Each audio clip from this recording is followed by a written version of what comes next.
ഇതിൽ നിന്ന് കുറച്ച് ഡവ് എടുത്തിട്ട് ഇത് റോൾ ചെയ്ത് ഒന്ന്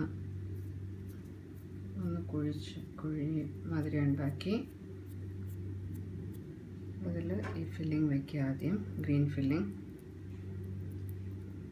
എന്നിട്ട് ഒരു മുട്ട എടുത്ത് വയ്ക്കുക.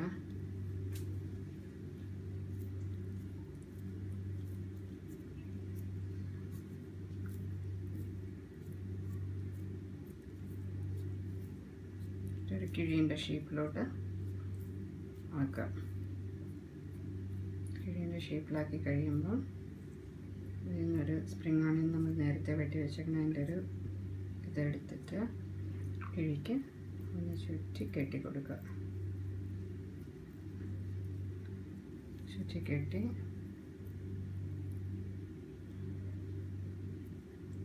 എന്നിട്ട് നമ്മളത് സ്റ്റീം ചെയ്യാൻ വേണ്ടി സ്റ്റീമറിൽ ഇതിലോട്ട് വയ്ക്കാം.